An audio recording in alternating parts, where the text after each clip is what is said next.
ఎవడు భక్తితో నాకు పత్రమైనను పుష్పమైనను ఫలమైనను ఉదకమైనను ఫలాపేక్షరహితముగా సమర్పించుచున్నాడు, అట్టివానిని నేను ప్రీతితో స్వీకరించుచున్నాను.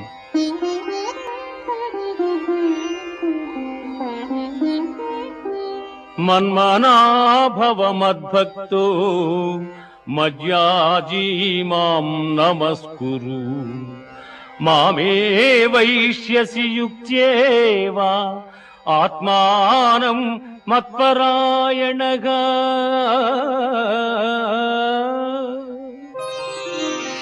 పార్థ, నాయందు మనస్సు లగ్నము చేసి ఎల్లకాలముల యందు భక్తి శ్రద్ధలతో స్థిరచిత్తుడవై పూజించితివేని నన్నే పొందగలవు. ఇది ఉపనిషత్తుల సారాంశమైన యోగ శాస్త్రమున శ్రీకృష్ణుడు అర్జునునకు ఉపదేశించిన కర్మ సన్యాస ఆత్మ సంయమ